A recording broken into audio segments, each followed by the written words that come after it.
Hello, gamers. How are you? So here we are in the next Light Night show, second edition, second episode. So let me welcome you. It's an honor to have you as a guest, Giacomo. Pleasure to be here. Thank you for inviting me. It's a pleasure. So yeah, let's start with a few introductory questions. So what do you do and how do you do it? That's a very good question. That's something that most people are wondering because they always see me around in conference and stuff. So I'm not yet a Bitcoin trillionaire because of that unfortunate boating accident that destroyed all my wealth. So I do have a work. I'm not just living the life, but it's a little bit strange. So basically, I was a consultant, technology consultant before Bitcoin until 2013. And when I quit Accenture, where I was a consultant in 2013 to do Bitcoin stuff. I mostly did, I co-founded and participated to various startups. There was, I worked a little bit with Green, now it's Blockchain Green Address back then. I created a absolutely bullshit blockchain tracking company. And then we pivoted to a more honest non-blockchain tracking company and we sold it.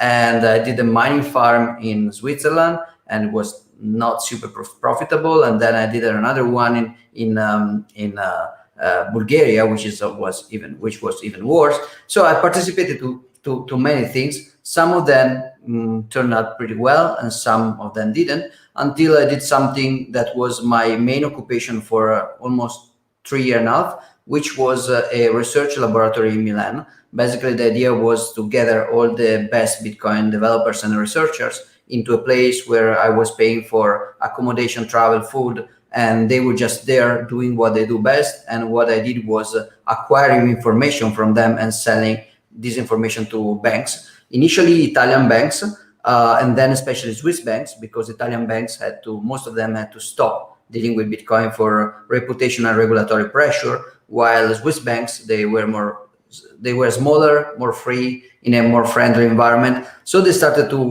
buy Bitcoin for the clients and asking my company consulting about how to keep it safe, how to, the difference between investing in Bitcoin and shitcoins, so they could explain it to their clients and this kind of consulting. In 2018, I decided to sell my companies because mostly I wanted to focus on my family. I had a daughter. So what I'm doing now is still consulting with Swiss banks, basically, let's say 60% of my time, but is as a freelance. I go there, I get paid, I do meetings, I do reviews, I do, sometimes I do private lessons and seminars, workshops for companies.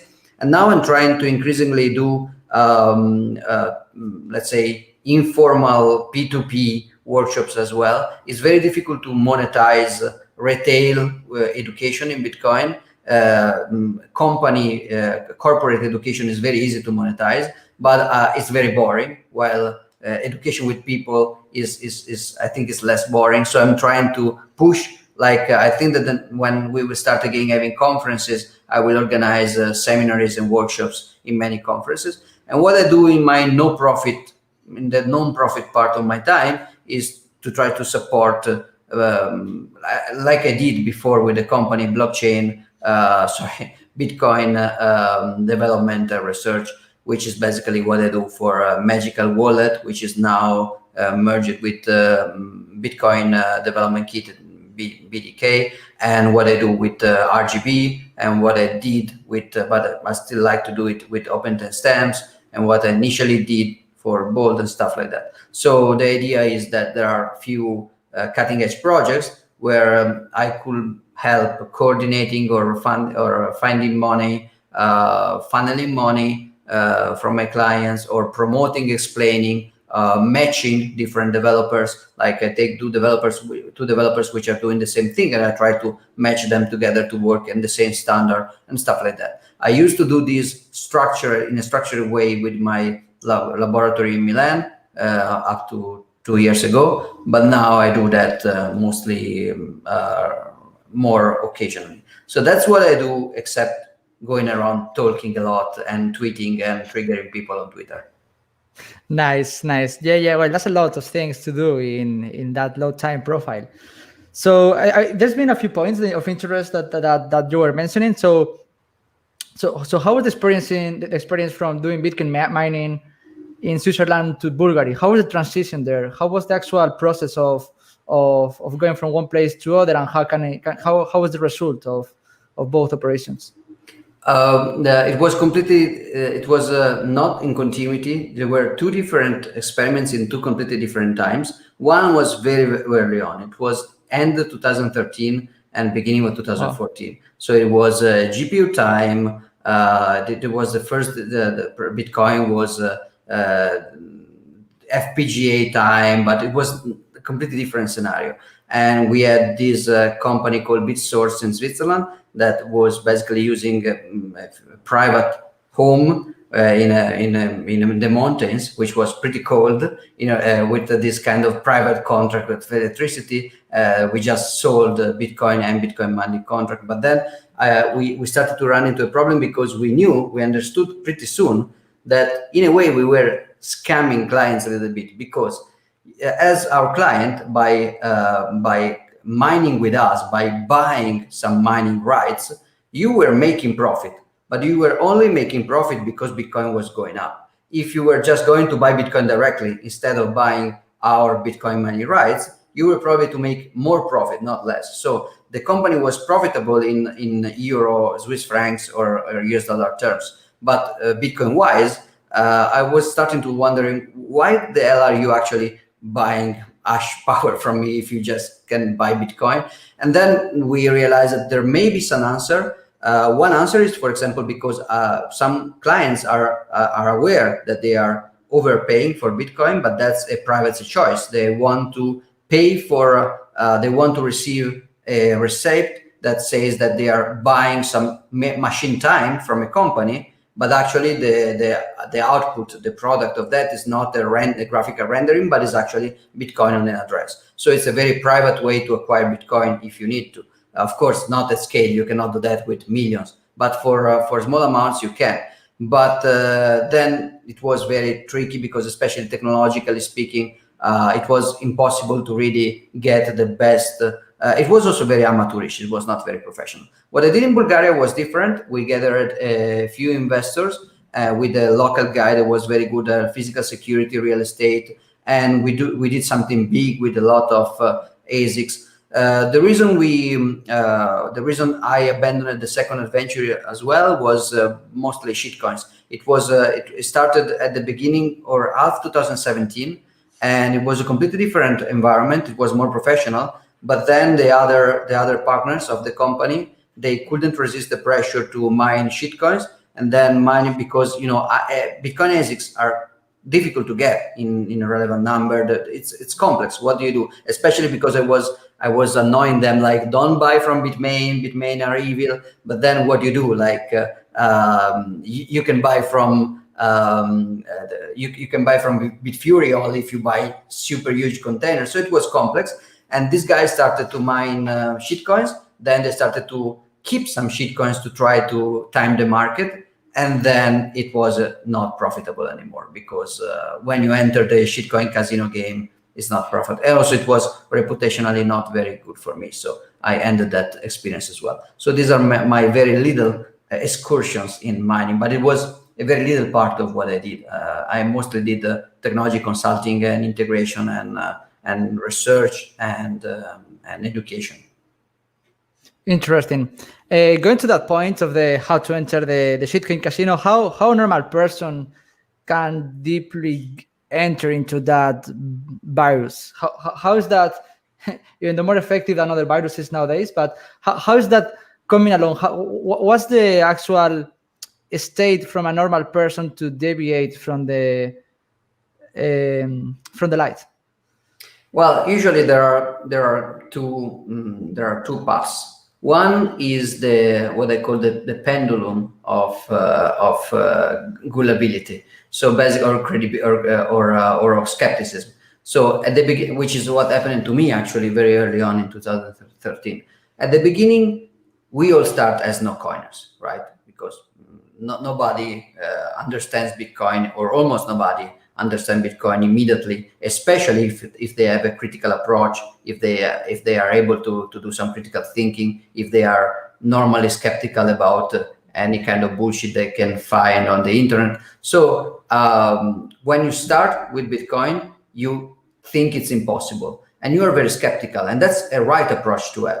Then Bitcoin wins you over and you start to understand that Bitcoin is possible, and there can be a moment in which the trauma of giving up your spirit, your critical sense, lets you open to every kind of bullshit. So since I was wrong about Bitcoin, maybe I was wrong about everything, and now everything is possible, and any claim I read on the internet must be true, especially if Bitcoin sounding or Bitcoin related. So I did this. I had this phase as well. In 2013, for a few months, I was like, no, Bitcoin is too good to be true. I was a libertarian. It was not the first time that libertarians were claiming to have this libertarian solution to destroy the central banks. And I was like, no, this is impossible. But then in a few months, I understood that it was actually working. And so for a while, I was literally acritically accepting any claim I was reading on Bitcoin Talk. It was like some guy who started to promote Ripple, and I was, routing credit makes sense, and we don't need really, a federation can still work. And then somebody was proposing NXT, and I say, well, yeah, a new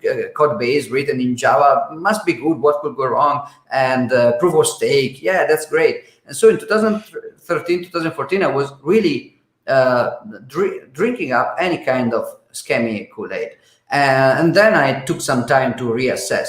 And I've seen that this kind of pendulum is not just something personal. It happened for example, with my clients in Switzerland. I remember distinctly, at the beginning of 2016, the typical approach with my client was, the CEO of the bank, of the small family bank, it was like, my clients ask me to buy and store Bitcoins for them, but I'm scared this may be a fraud, or maybe what is shady is not very clear. And so I had to reassure them, of course, without bullshitting, but I was giving them some context. Bitcoin is actually a decorrelated asset. It has this history of price. It can make sense to decrease the risk of the portfolio of your client, and it's possible to buy it. It's not illegal in Switzerland, so you can do this.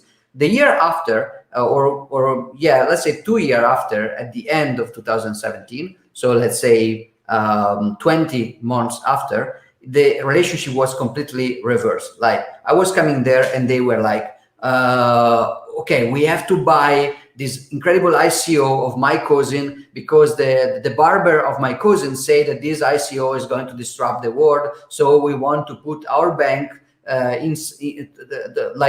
the health of this, the wealth of this bank inside this token. They were completely crazy. There was like a FOMO. Any bank that was smart enough to enter the Bitcoin game was completely drowning into misinformation and noise and random FOMO by the end of 2017. So my role was, wait a second. 2 years ago, we have seen that Bitcoin is mostly decorrelated if you look at the data, but shitcoins are actually correlated with Bitcoin. So you are not really diversifying anything. And when they are uncorrelated, they just have stronger beta. They go up faster and they go down faster. And it's just a subset of them. Most of them will just die in the first month. So this is literally a casino. Economically speaking, it doesn't make any sense. And then again, they wanted to, I taught them some basic setup with multi-sig in Electrum with a few hardware wallets to keep the funds safe. And now they were like, can we just adapt this to Bitcoin Cash or Litecoin because we want to differentiate? And I had to explain them that the Electrum fork of Bcash was actually not reviewed by anybody, and there were obvious mistakes. They didn't even rename the variables properly.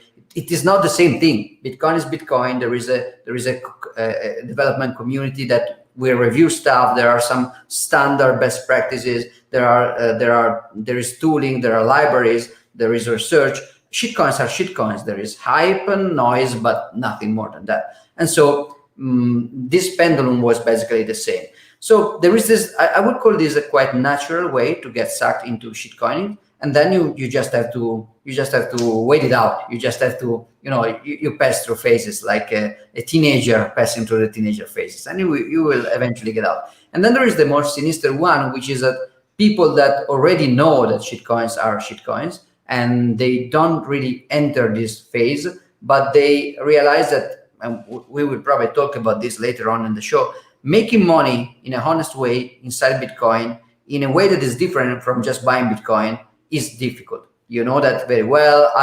Every entrepreneur in the space know that. Doing legit stuff in Bitcoin, making money, which is not just staking sats and number go up, is very, very difficult. Building stuff in a profitable way is difficult. So people can just lose hope, and they just see scammers getting rich, and so they just give up, they capitulate, and they will rationalize this capitulation with the most crazy rationalization attempts, like I'm moving to the shitcoin because privacy, because scalability, because toxic community. But in all these cases, it's never really it's not like noobs like me or like my clients sucked into for lack of critical thinking. They know that in this case, I'm convinced. I mean, I'm not into anybody's head, but from my interaction with this kind of cases, I'm convinced that they know that they are lying,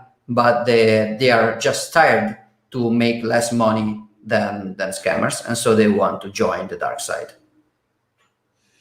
Cool. That's very interesting. Let's go back again to that point, because that was a very interesting topic. You were mentioning very good points that I could dive into it. But let's go for the profitable way, for the business models going on in Bitcoin. How difficult it is to scale a Bitcoin business model, and why it's different than other industries, not because of the actual size of the niche, but because of the behavior of the community and the way they interact with their value in the format of Bitcoin to transact.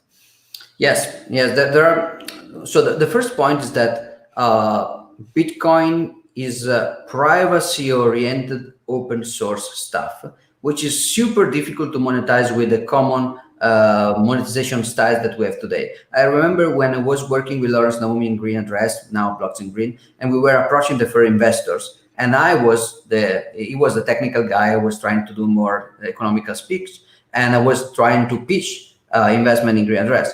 And the first questions were very, very thought, because they were like, okay, first of all, can you just license this technology? Can you make that people has to stay in? Can you close this system so that people will not move to other wallets? And it was, no, this is an open standard like an email. We have to make it interoperable and transferable to, and possible to migrate to any other wallet. So it's open.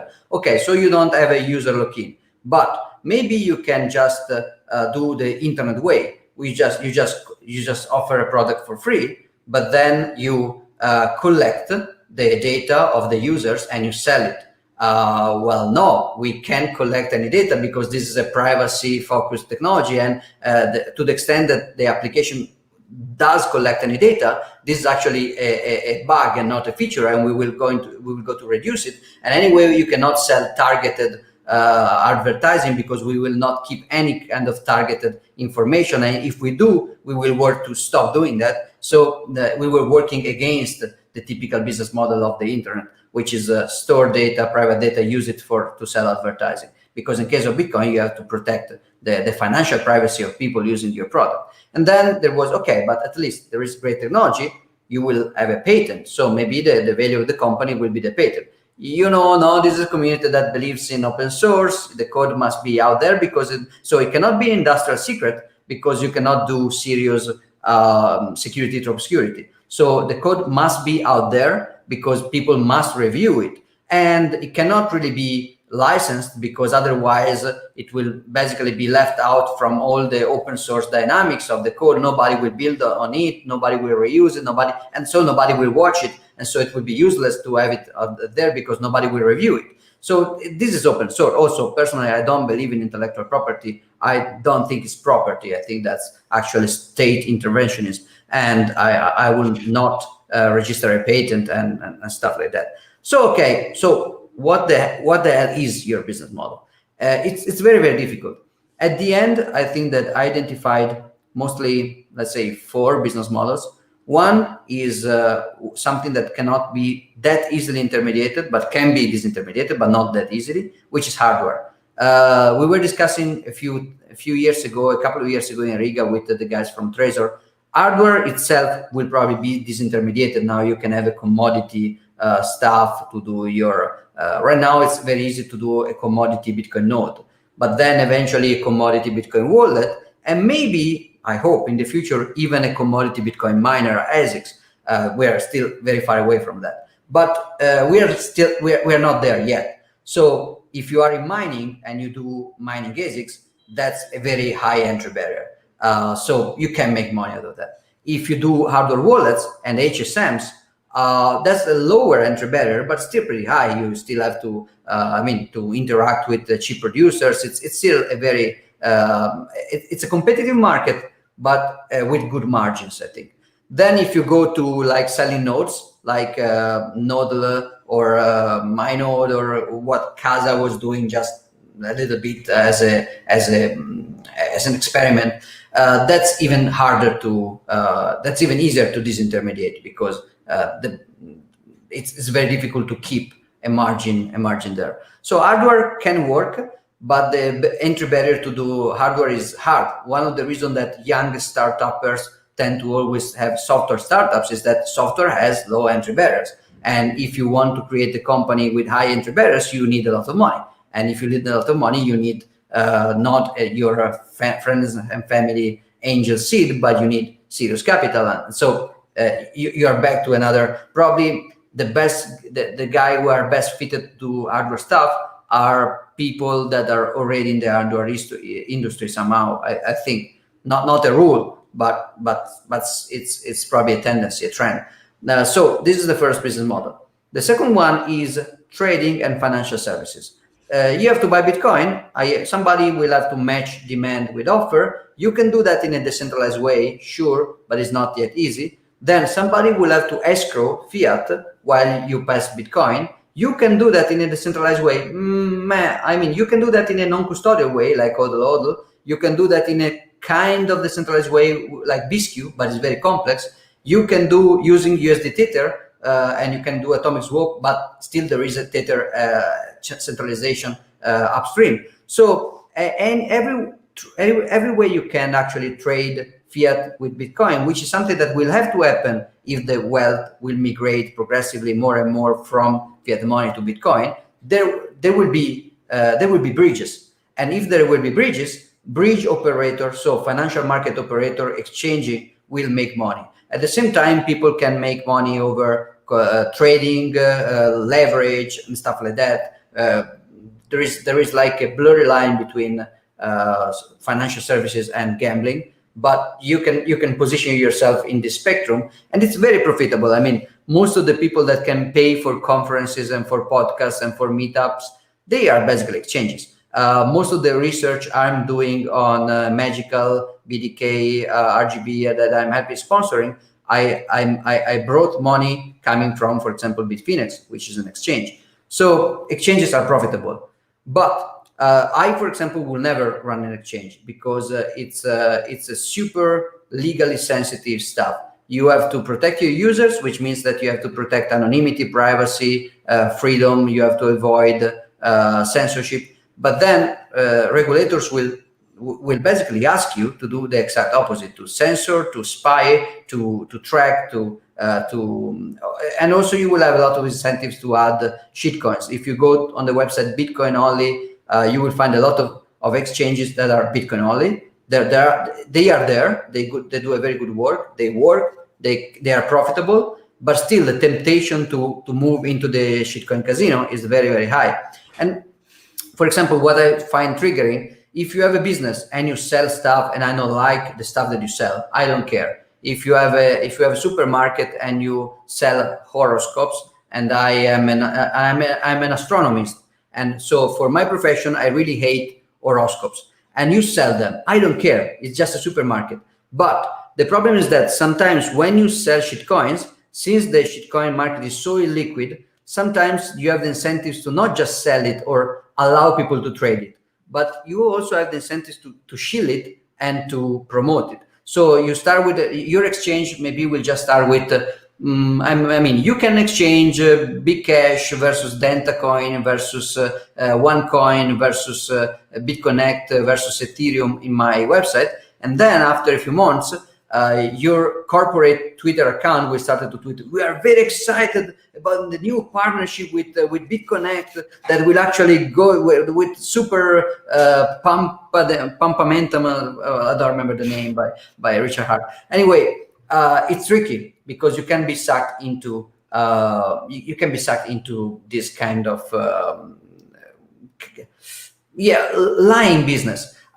It's not that you are killing somebody if you lie about shitcoins. It's just as lying, and I don't like it, especially probably as a personal preference. As an educator, I like to clarify things, while shitcoiners, they need to obscure and obfuscate things for a living. So it's not that I really want to be an asshole to shitcoiners. It's just that my passion is just at odds with their passion, with their modus operandi. Their business relies on obfuscating stuff and confusing and smoke and mirrors and snake oil. And my passion is actually deconstruct and debunk this stuff. So my hobby is just at odds with your hobby. I'm sorry. And also my work right now is at odds with your work. So exchanges are fine, but you can be sucked into shitcoining, and it's a lot of legal work. Like people I know working in exchanges, they have to do at least 50, if not more, % of their work with lawyers. And I don't want to spend my time with lawyers. Sorry, I mean, I want to spend my time with creators, developers, and economists, maybe real ones, but not with lawyers. So it's not a business that I find attractive. Then you have another possibility that is actually selling information about Bitcoin, which is what I do. So education, courses, workshop. This business model works. It is sustainable. It's not scalable. It doesn't, even if you do e-learning, so you can sell a few courses, it can become more scalable, but it's not scalable after all. Because if you want the volume, if you want thousands of courses, then you have to become a low quality shitcoining academy. If you want high quality, then you only will have very, very few competent teachers, and you will also have a more selective attendees, because the distracted attendees will just join the shitcoin fake conference, and only reasonable committed people with some kind of insight, they will come to your specific Bitcoin only courses. So sustainable but not scalable. And then there is the last option, which is you don't create a business on Bitcoin, but you actually do your own business, and you just find some inefficiency that Bitcoin can cover. So, which is basically what you guys are doing. You do some stuff, which can be video games or can be whatever, it can be commerce, and you find some inefficiency, like in-gaming payment are difficult because typical financial companies, they don't support in-game payments because you have conflicts with the App Store and whatever, or because there is not a standard, so there is no whatever. And then collectibles, digital collectibles, are not very reliable if they stay on the server of the game, because in this case, when the game will shut down in 10 years, this will not be collectibles anymore. So you are using Bitcoin and Bitcoin derived stuff in order to fill some gaps in the chain of value of the industry that is an independent industry, which you are, and in a way, black market operators in another sectors of the market, but are the same. The Silk Road it was a very risky but very profitable business, which was not on Bitcoin. It was not a Bitcoin company. It was just a market, but it was leveraging Bitcoin in a way that was not possible before Bitcoin, which is in another market basically the same thing. So these are it's not impossible to make a business on Bitcoin, but it's very challenging. And also you have the ultimate how to call it, opportunity cost, which is whatever you invest on your business, you may be better off investing in Bitcoin directly. which is always, I mean, we build because we like it. But if we have to rely on a purely selfish, rational standpoint, after Bitcoin has taken over the world, after hyper-Bitcoinization, okay, Bitcoin is just base money. It will increase a little bit with the growth of global economy, but it will not increase significantly. So now, if we want to make money, we have to build things. But before that, while we have this giant transfer of wealth from fiat money to Bitcoin, it takes a lot of courage, a lot of guts, a lot of nerves to invest in building instead of just stacking. I'm not complaining. We do that because we like it, because there are other benefits except for money. There is knowledge, there is meeting new people, networking, personal satisfaction in a project. You build something which is more your own, you have more control on it. So we do that because we like it. But the fact that we could be better off just stacking sets is sometimes a problem for Bitcoin entrepreneurs. Absolutely. I like a lot those descriptions for these three main points, and both differences were very, very, very interesting to analyze. And I appreciate the replies, the answers, that they were very fulfilling though. So let's go for a different standpoint. Let's move up from the actual business models that we can scale from the Bitcoin industry, and let's move on to the current hot topic that currently is going on in a very, very trendy scenario, and this is the DeFi. So what's going on with DeFi? Why people are crazy about it? Liquidity pools, so on. And let's actually finish with a conclusion of what's been the latest tweets about people talking about Bitcoin DeFi, kind of discrete lock contracts and so on, and what they want to replicate such behavior. Yeah, that's so. Let's start with a very honest answer, and then we try to maybe make it more more charitable. Let's say the brutally honest one is DeFi is an empty buzzword, just like ICO and just like Bitcoin 2.0. Cyclically, the market, especially the snake oil market, the fake innovation market, will give birth to empty buzzwords, and they may be based on some interesting idea, but the interesting idea is completely disconnected from any actual market dynamic. And the market dynamic will just be based on disruptive expectation that will just bring to some kind of crash. So they're bubble, actually. Sometimes these bubbles are based on something real. For example, the dot-com bubble in the end of the 90s, it was a bubble. It was crazy. It was unreasonable. It was distorted. It was also created by monetary policy of the Fed. So it was a distortion, but it's clear that e-commerce is something real, something that will change the world, just not at the rate that people think. It will change the world more slowly at the beginning than people think, and faster than people think after a while. And so now Amazon founder is the richest guy on the planet, but dot-com bubble was absolutely absurd. So it's difficult to time the market with this kind of expectation. And especially while dot-com e-commerce was a real thing, the amount of bubble that have pumped and burst in the last 20 years is uncountable. We have from the Theranos biomedical to we have a lot of scams, snake oil in any field. When the field is very, very new and very, very complex and very, very disruptive, like in Bitcoin, then the amount of proximity scams and the amount of Bitcoin sounding snake oil becomes enormous, but is not completely entropic. It tends to self-organize in some kind of cyclical, code word, buzzword.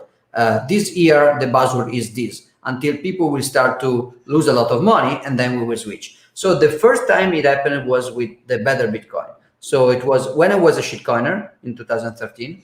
I was entirely into the buzzword that was basically Bitcoin 2.0 or better Bitcoin, basically altcoin. So the idea that you can recreate the same system with the same incentives without losing anything, but just better, which is economically and technically basically impossible. But that was the mantra back then. Then many people create this token and they all fail to replace Bitcoin or to be used to anything at all. So a few of them, they create the meta token, so the utility token ICOs scam babble. So now it's not about recreating Bitcoin, but it's about creating this kind of new investment scheme for a startup. It's basically crowdfunding, equity-based crowdfunding, but completely unregulated. We don't have any contract. They're just this token. Nobody really understands what we're buying. And there is a lot of the evaluation of your company. If you do equity crowdfunding, you will raise 1 million. If you do an ICO with less rights, so you're selling stuff that is not as valuable as legal rights, is not enforceable, but now you will raise 20 millions instead of 1. So complete craziness. Then the ICO bubble collapses. Then people will stay quiet for a while.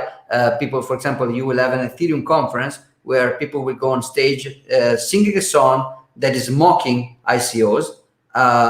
1 year later, after the Ethereum funders participated in 5 or 6 or 7 ICOs, directly promoting them, and before the first ICO that was Ethereum itself. So you have the main ICO promoters detaching themselves from the ICO scam because it was already exploded, and so slowly talking away their connection with the ICO scam and starting a new one.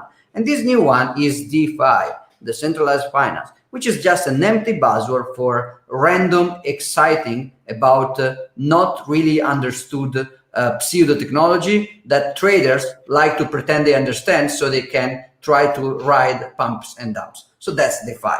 But if we really want to be charitable and we want to look at some substance behind the hype, the idea of the decentralized finance that can go beyond decentralized money, which is, I don't really like this kind of premise, because it's like, you're really underestimating what it does mean, decentralized digital cash and digital gold. It's like, okay, so there is the cure for cancer, but beyond that, there is also a new incredible, sunscreen. I mean, wait a minute. You say that there is a cure for cancer. That was the main point. What can come beyond that is at best a nice to have distraction, but it's not even the same category. So decentralized money, decentralized hard money, is a world-changing revolution. Decentralized finance beyond money, if we can get money right, could be an incremental evolution of that model. But I will focus on the real stuff. So if we want to talk about the incremental evolution and we want to decentralize other things, there are a few things that can be decentralized. For example, liquidity. You talked about liquidity pools. I will not address immediately the real, what people really call liquidity pools, but let's talk about something that I think are de facto liquidity pools. For example, Lightning network routing. Lightning is a solution that requires people to basically lend liquidity in order to route other people's transaction. If I have to pay you a huge amount of Lightning, somebody will have to lend to lose balance on their channel for me, and so they will have to charge me a fee that compensates for the amount of liquidity I'm using. So that's basically a financial mechanism. That's a financial market in which people are buying and selling liquidity in order to route Lightning transaction. Another very good example is join market. You want to join. Somebody needs liquidity in order to increase their privacy or their anonymity set. Somebody will just want to provide that liquidity for a payment. And so you have join market, a completely decentralized platform where people can sell and buy liquidity for CoinJoin. And I mean, a mining pool is decentralized-ish form of finance contracts in which I share my hash power in order to, but we do risk pooling and we do profit pooling for the blocker reward. So there are forms of truly effective, let's say, decentralized finance in Bitcoin already working. And there is, for example, BISQ, again, decentralized system. The arbitration system has some centralization aspects, but it's kind of decentralized, and you can exchange Bitcoin with fiat money and potentially even goods and service like the original idea of open bazaar and stuff like that. So this is decentralized finance. There are a few things that you cannot effectively decentralize in a trust minimized setup. Basically, the things that you cannot decentralize significantly in a trust minimized way is credit, because if I cannot do a credit smart contract, almost by definition. If I give you some money and you use it for your enterprise, I really have to give it to you, and I have to risk that you lose it, because if I give it to the money, but I tell you that you cannot spend it because it's blocked in an escrow, I'm not lending you any credit. Maybe just a collateral for an illiquid collateral for some liquid credit, but the base of the credit system is that I'm basically assuming a counterparty risk. Otherwise, I'm not really lending. I'm just parking the liquidity, or I'm just lending you the liquidity like in Lightning. But if I want to borrow or lend money, I have to take a counterparty risk. And counterparty risks are based on trust and risk evaluation. So you have to study your counterparty, and you have to understand how much risk it is. You can reduce the risk by cartelarizing and differentiating and diversifying. If I do many small credits, it's better than one big credit, because I can just spread out the risk. But if I do that with anonymous people over the internet in a purely decentralized Bitcoin way, they will just suck up my liquidity immediately and run with it immediately. They will just access scam. Even the small debtors will eventually access scam, because that's the incentive of the game. You cannot lend money to an anonymous person over the internet without a web of trust. And if you build trust, and if you build reputation, trust and reputation, they don't scale. They have to centralize, because they don't scale. So you need centralization. So there is one thing, we can do a lot of beautiful things with decentralized finance in Bitcoin, except one, which is a real credit system, a real lending system, which must be centralized. So what did the scam coiners do with the DeFi buzzword? They mostly focus that on smart contract for credit. Exactly the only thing that you cannot reliably do in a decentralized system. And well, and then you have people, yeah. Nice. So yeah, that's been very interesting points, though. I enjoy that too. So let's go let's go back, and let's go up to have a real view, and let's abstract from these very specific points. And this is the last question that I got right now. Let's unbank some myths on the crypto space, the Bitcoin space, but that they got about blockchain and tokens. These are two separate questions. The first one is why people tend to think that blockchains are fast, cheap, and encrypted, and the second one is why people are still thinking that tokens are decentralized, trustless, and anonymous. So let's go for both of them in the same one. Yeah, basically this was the content of my speech in Munich at the Value of Bitcoin conference last year. Basically, what the feature that people promotes about those two buzzwords, blockchain versus Bitcoin versus token, are both fake. They're not just not entirely true. They are the actual opposite of truth. For example, most people will now is the blockchain hype is decreasing a little bit. But in 2017, 2016, it was crazy. And when I was approaching my clients, they were spoon-fed with this kind of nonsense that a blockchain was, for example, fast and cheap. Well, a decentralized system that has to replicate the state globally is not fast and cheap. It's incredibly slow and expensive.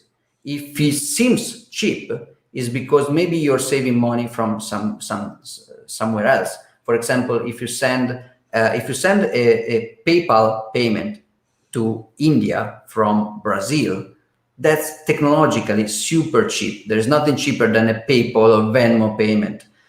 You may find some kind of cost, It will be a regulatory cost, maybe some sanctions, some changing fees, some stuff like that. It's not technological. It's purely political, social, legal cost. So when you send Bitcoin, especially via Lightning, from Brazil to China, it will be cheaper. Why? Not because the technology and the underlying technology is cheaper. The underlying technology is more expensive than Venmo, more expensive than PayPal, more expensive than Apple Pay, because decentralization is inefficient. It will be just legally less expensive because you're not complying anymore with regulation. You are just bypassing the legal system that you know or not. If you know it, you're in the black market. If it's not very clear to you, maybe you're in the gray market, but you are avoiding and bypassing and circumnavigating regulation and political cost. The blockchain doesn't allow you to do that. The blockchain allows directly. The blockchain allows Bitcoin to exist without a central point of failure. The fact that there isn't a central point of failure allows Bitcoin to exist without the server being taken down by regulators and the founder being arrested and incarcerated like with gold. And that will allow you to use the system circumnavigating regulation. And that's the saving that you see. But it's not really a saving, because even if the fees maybe in Bitcoin can be quite low at the beginning, the block subsidy was very high. So even when people were not paying high fees to transact, the security of the network was paid, double spending wise, was paid by hodlers via dilution and inflation. So somebody is paying, and the blockchain is expensive, and the blockchain is low by definition. It's a global consensus. It's super slow and super expensive. And also the other meme was the blockchain is encrypted. No, the blockchain uses encryption, meaning that it uses cryptography, meaning that it uses the same kind of mathematical function that can either sign data, verify signature, or hide data and discover data that has been hidden. So the cryptography is the same science of the same mathematical function that can do both. But in Bitcoin, there is not, especially before the recent innovation about the networking layer, but before there was literally nothing encrypted in Bitcoin. Stuff in Bitcoin was hashed, which is cryptography, and was signed, which is cryptography, and was verified, which is cryptography, but it was not ever encrypted. So you could hear, especially in 2016, people talking about, there are private medical data, private healthcare data, or insurance data. This is very sensitive, so we have to encrypt it. So we need encryption, so we need cryptography. The blockchain is cryptography, so we will put this data on a blockchain. No, the blockchain is like the opposite of privacy of data. You are just sharing your data with everybody else forever. It's a global consensus system. It means that everybody must replicate the same data forever. Maybe in Lightning you have some encryption, because now you are passing over peer-to-peer some private information. But the blockchain itself is the less encrypted thing possible. And this was on and on and on. And as I said in that presentation in Munich, there is a symmetric buzzword. There is blockchain. The blockchain is the buzzword for the Bitcoin affinity scammers that want to take the technological part, getting rid of the financial parts. The typical model of a blockchain scammer is the innovation manager of a bank. He wants to seem smart about technology, so he cannot just deny Bitcoin. Otherwise, it will seem old, not up to date. So he cannot just ignore Bitcoin, but he doesn't want any financial risk like money laundering or monetary disruption, deflation. I mean, he doesn't want to upset the regulators or the politicians or the academic economists. So they want just to take the technology without the financial implication. And there is another group of affinity scammers, the crypto people, the token people. They are just the opposite. They don't want the technological part. They don't really care for the technology. They just want a lot of money. They want to monetize any dynamics. Everything must be tokenized, monetized, incentivized economically. And basically the ultimate scope is profit. So the blockchain guys, they are scared by volatility. The crypto guys, they are bored by stability. They want volatility. They need volatility. Bitcoin is too disruptive for blockchain people, but it's too boring for crypto people because they want more volatility. And there is this asymmetry, and just like or symmetry in this case. And just like there is these memes about blockchains being fast and cheap and private, which they are not. They are the literal opposite. Tokens are mostly not decentralized. The tokens are usually token projects, and ICOs are super centralized. Even same for most DeFi projects that just depend on a specific single oracle, which is running on a virtual machine inside the servers of a single company, on a software created and changed continuously by a single group of developers over the phone every 2 weeks. So I mean, it's centralized, and there are a few other characteristics. For example, well, I don't remember the exact symmetry that I tracked in the presentation, but the point is that basically you have these two empty buzzwords, and they can be complementary. The amount of truth that the blockchain guys don't want to accept is exactly the only amount of truth that the crypto guys will accept, and vice versa. Which, interestingly enough, it doesn't mean that you cannot have the same scammer playing on both fields. For example, I think that the two most obvious cases are like Ripple and Ethereum. They are. I remember I was going to my client with some kind of meeting with this kind of blockchain competitors, and I was paid by my clients to destroy the blockchain guys, and I did. And there were a few people like R3, Sev, Hyperledger, stuff like that, IBM, Microsoft Azure, and stuff like that. Then I go to a meetup, and I will have to destroy these crazy Dogecoin guys, or OneCoin guys, or BitConnect guys, or anyway ICO guys and DeFi guys. So the crazy profit, the crazy gamblers trying to get people into crazy gold rushes and fake gold rushes. But there are a few people that I was finding in both occasions that basically were the Ripple and the Ethereum people. They were able to go they were able to pander to the most crazy profit-seeking trading mania in the unregulated, super aggressive, reckless gambling market, and they also were able to put up a tie and be present in the bank meeting to sell the Ethereum Alliance or the Ripple solution for banks. So a few of them managed to play in both fields, actually. Nice. Very interesting. So with all said, I think we are good to go and play some of Light Nite, showcase what skin we made for you, so the community can have a view, because we haven't announced it publicly. We just put it kind of as a secretive way in the card that we display, but we haven't announced it. And with all of this, we can play some Light Nite, and yeah, feel free to ask questions. And anyone in the community, though, if they can jump in the type box and ask any questions, feel free to do any Q&A. So feel free, because we will showcase here all of the questions, and we'll be able to reply them while we go. So yeah, anything else that you want to do or to mention as a conclusion of this kind of interview and talk from your side, Giacomo? No, I'm very happy to disclose this new skin, and as I tweeted out, I mean, I didn't want to ruin any surprise, but I wanted to stress that Woody Wertmeier still doesn't have a skin, and I do, so I'm very happy to beat it at him. I know that he lost. This is just an inner joke. Sorry, guys, ignore it. And I may shield the website. So as some of you may know, I receive a lot of requests to conferences and podcasts and stuff like this. I love this. I'm here because I like it, but managing it is becoming very difficult.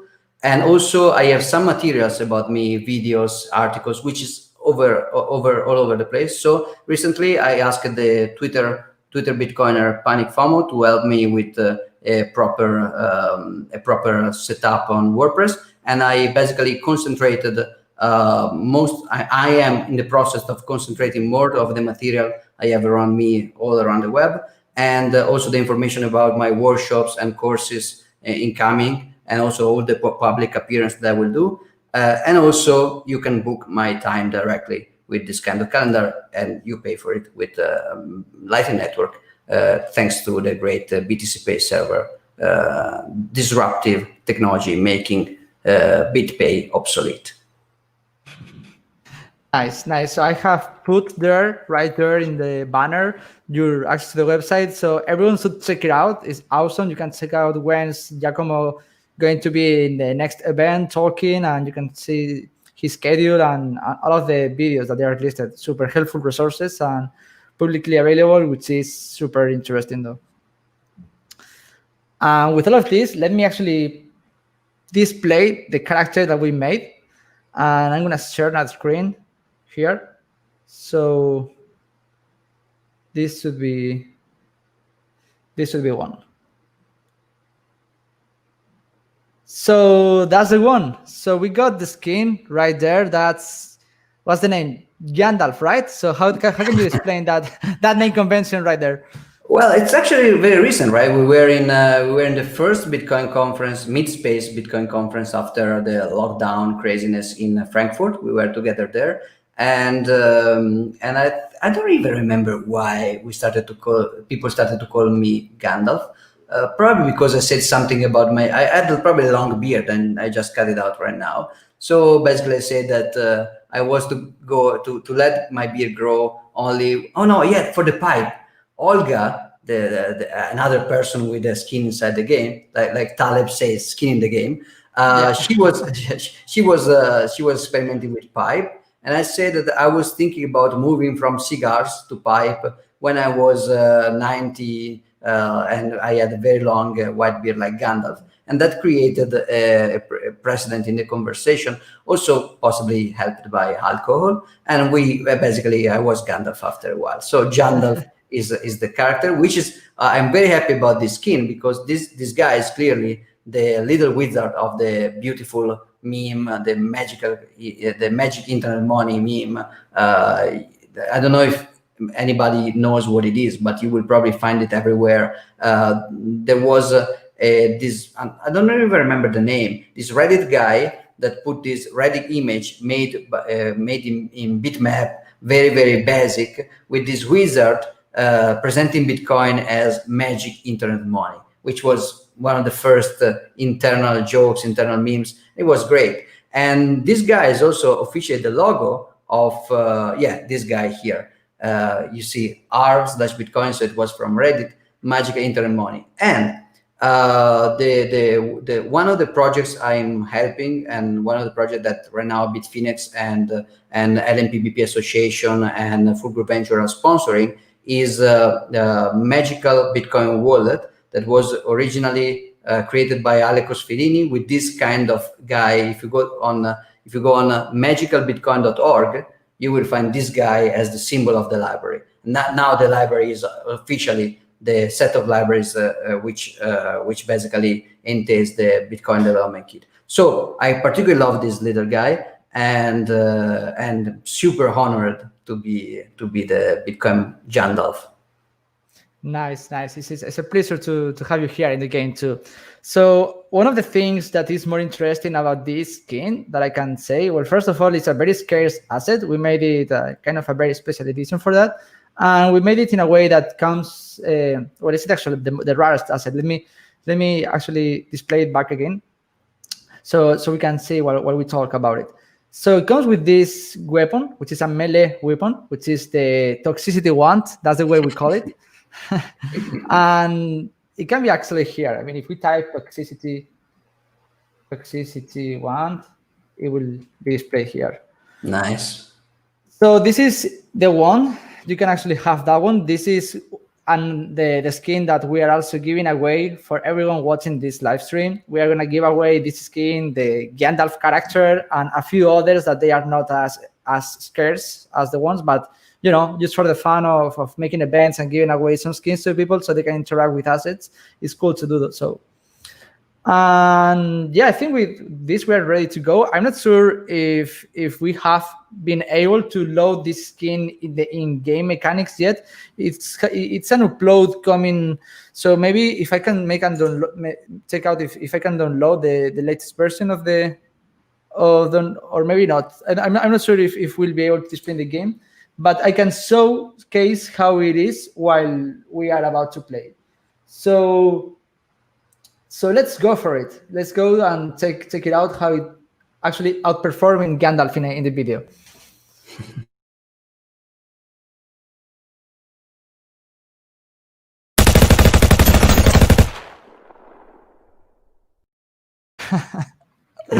Beautiful. Yeah. And now let's do some Identify with the movement. I think I can really feel it close to me.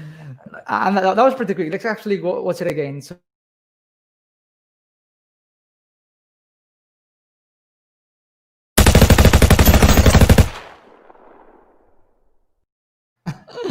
that's the way. That's the way to go.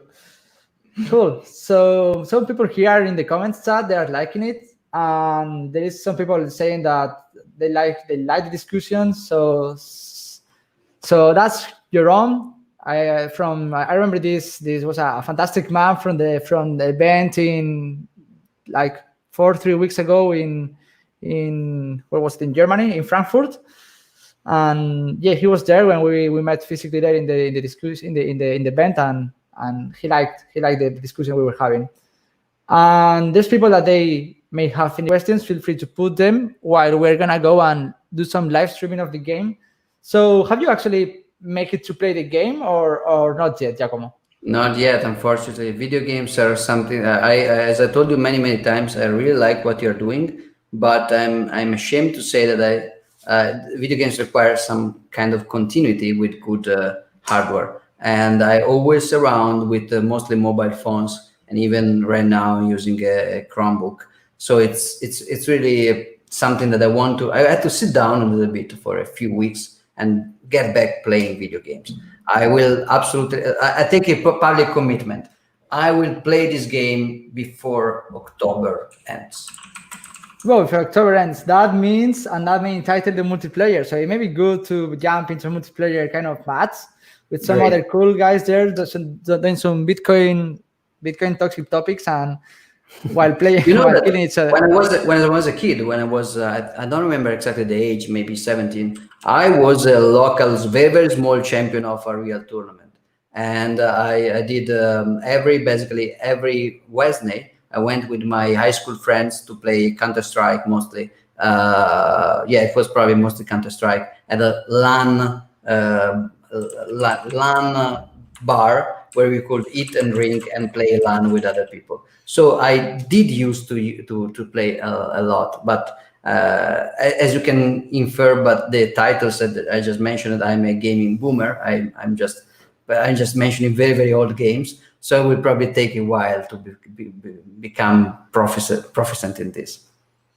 Oh, well, that happens. Sometimes it goes, and it's just about timing and make it happen. But it'd be great to make some multiplayer game there. Eventually, in another event, we can make it happen. Absolutely.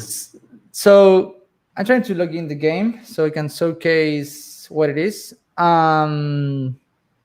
In the meantime, there's some questions there people are asking. So we got when night mood, and I don't know what that means. What night mood means? Maybe dark theme or something like that. Dark theme. The dark theme for the dark theme, the night mode. So so that was what he meant. We haven't actually think about that. Maybe in the store was something that we could interpret the dark theme for that. Maybe that could be better. That's a nice one. Something. And some people are as well very happy about having the actual multiplayer coming along. That's something we've been working on it, and we can't wait to make it happen. It's something that we've been trying to deliver since we started to do in good progress, and now that we are more close to that deadline, is something that we are very happy to put together. And so people are starting to ask about things about the game, and let me quickly put this thing about the multiplayer right here so people understand when are we going to have player. Okay, cool. So let's actually do some gaming right now. I'm gonna share my screen. And okay, it's cool. So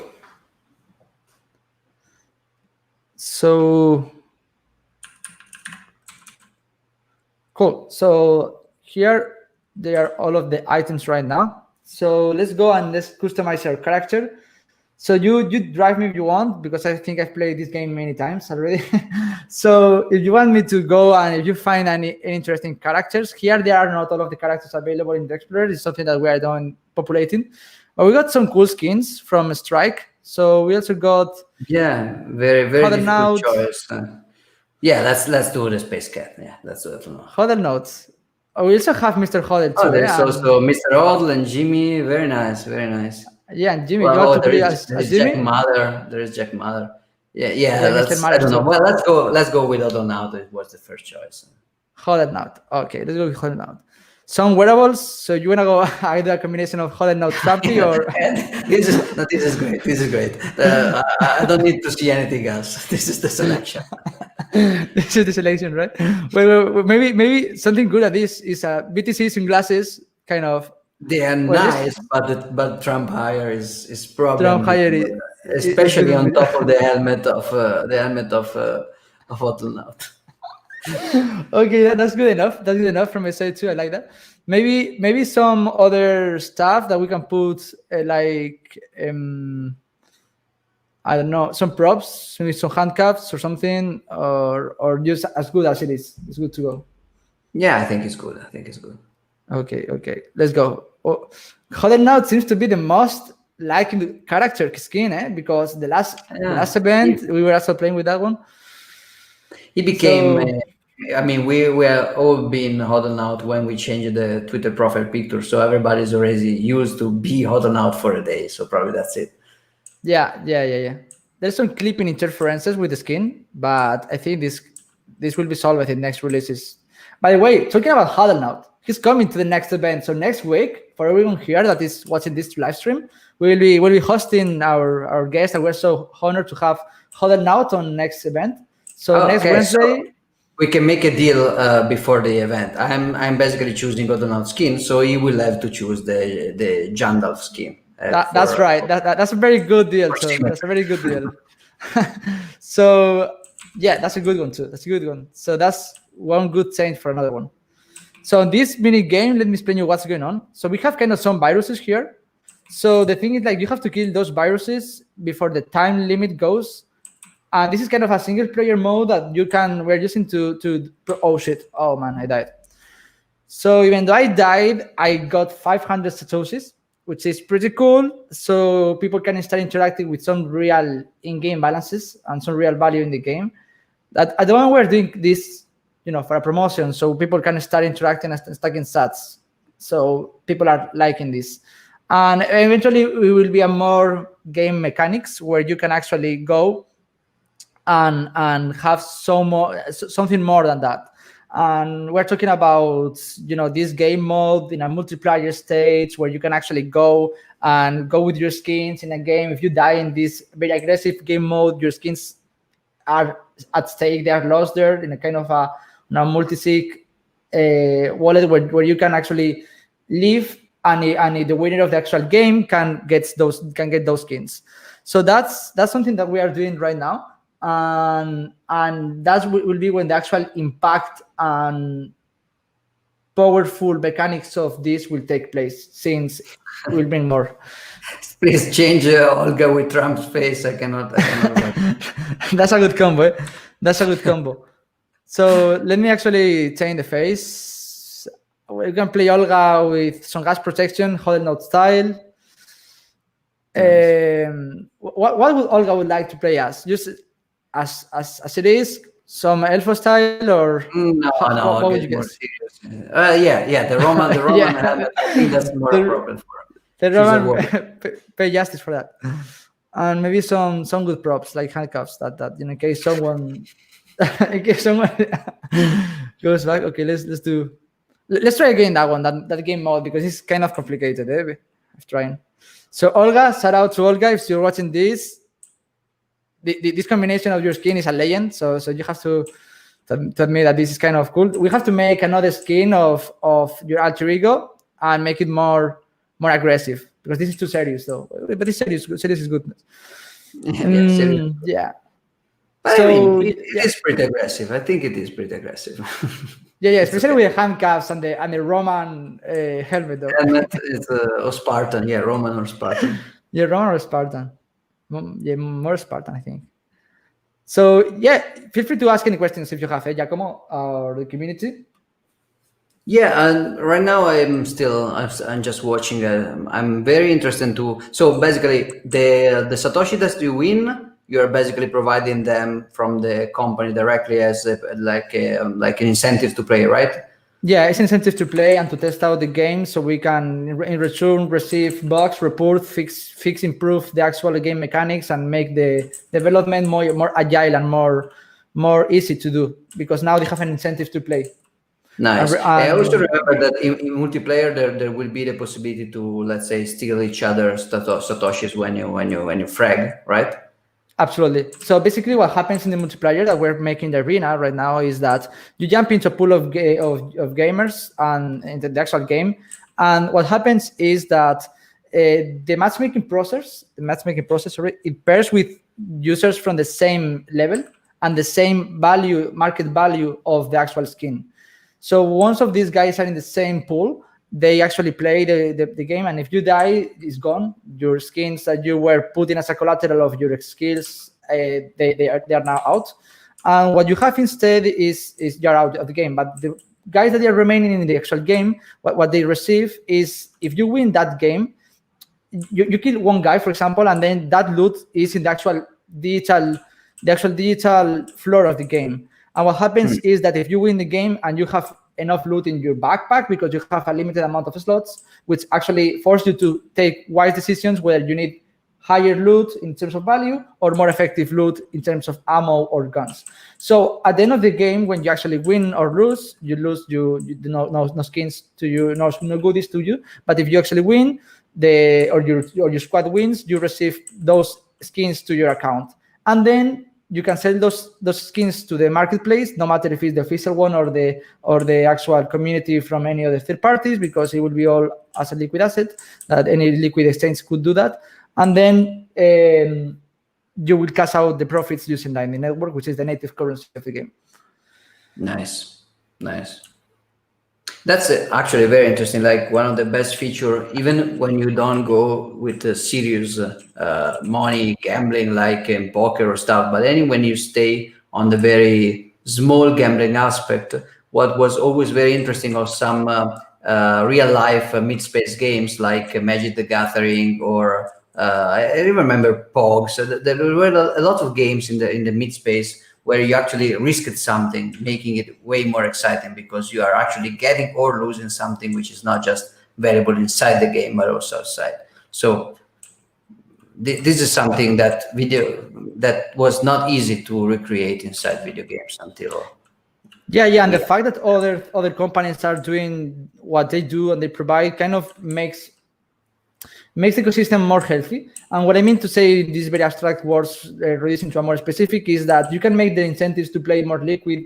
I mean, everyone from the Bitcoin aspect, they would like to actually go and stack satoshis. But what about those guys that they are gamers? They have no much knowledge yet about Bitcoin, but they still want to receive some rewards. So those guys, they need to first have a learning curve into Bitcoin, and second, it's more attractive if the reward is not exclusively to Bitcoin. For example, the case that some developments we are implementing right now, and it will be available during the upcoming months, is Bitrefill. The fact that you can play and integrate Bitrefill, and the fact that Bitrefill works underlining the same technology for the reward that we're using, which is Bitcoin through the Lightning Network, can provide a very liquid way to provide rewards in case the user doesn't know yet about Bitcoin, but they know about Amazon, and Amazon and Bitrefill works in their country with Amazon, for example, or with Netflix, or with any kind of company or service that they're providing. So Nice. that also creates a network effect for creating a larger a broader category of incentives that are not exclusively reduced to Bitcoin, which in my opinion is great, but to other opinions, they are not great just yet. Oh, there is somebody in the chat asking how much Satoshi is equal to $1. I think it's 10 to the 8, so it should be like 10,000 Satoshis, $1, something like that. So yeah, 10,000 Satoshis. I think 10,000 Satoshis are $1. There is still not a lot of. I don't think that if you Google how much Satoshi is $1, you will find information. People Google sources are still wired to the Bitcoin unit of account, which was fine a few years ago, but now is becoming to be used in this kind of application. So one Bitcoin right now is more than $10,000, so it's not a reasonable unit of account for the game. One Satoshi is still a bit small for this, because again, if you want to win a dollar or to lose a dollar, to tip a dollar, you are losing basically you're using basically 10,000 Satoshis, but it's good enough. That's correct. And which wallet? Basically every wallet, but when you are moving small amounts of Bitcoins, so when you're moving 10,000 Satoshis, you probably want a Lightning Network wallet. So you want Phoenix or Blue Wallet or Moon or Eclair or Breeze or a lot of them. Yeah, that's correct. So yeah, another question from there. Yeah, we're giving away real Satoshis. So whenever you play during those events, there is no limit. You can still play and play and playing, and there is no time limit. But normally after events, there is a limit of 3 hours. So you can play every 3 hours and stack Satoshis or skins, both. It depends of your score. And for the last question that here is from the community, where you can download the game, just go to lightnite.io. I can put here the comment. And from there, you can actually get the early access or participate on this event and get the actual giveaway that we're giving away some copies of the game, some skins, some stuff that you can actually go there and try luck. And the skin that we're giving away is we're giving a set of skins, and some of them are normal common skins, and some of others are the actual specific skins of this event, which is the Giacomo skin, which is the Gandalf, and the Giacomo weapon, which is the toxicity wand. So yeah, let's do now the last match with Mr. Hodel. And that's a cool one though. I think if Hodel, you're watching this, is something that it looks good in the game though. I put some I removed the handcuffs. They were kind of not very much appealing to the scope of the character. But I don't know about the body type. I don't know, but I imagine Mr. Oatl more bulky than this. It's very slim. The bull kit. What is the bull kit? No, more bulky, more bulky, more like I didn't imagine the body type of Mr. Hotel so slim. I think you are breaking out, kind of interferences from the connectivity. Yeah. While we try to recover Giacomo, that question from Emilio Morales. Yeah, I mean, right now you can sell the skins, but there is no marketplace official to sell those skins. So you can do it in a very peer-to-peer way. So basically, you can withdraw your skins to your wallet, and then you sell it to another guy wallet. But you may need some kind of guy in the middle trying to do some watching. At the moment, we're working on skins to the community, and after trading those skins to the community, you can actually get those satoshis and get rewards doing that. And yeah, there is more upcoming releases that they will bring more features of the game and more yeah.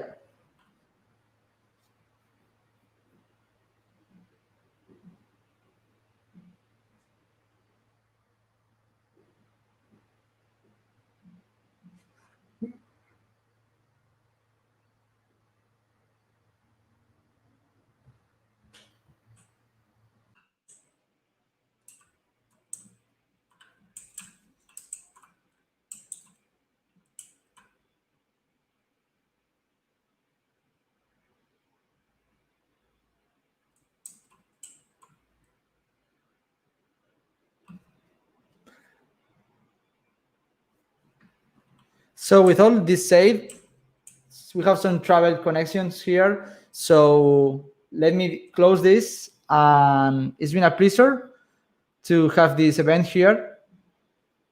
And great. See you guys in the next event. I hope you come along next Wednesday, same time, and holding out. See you.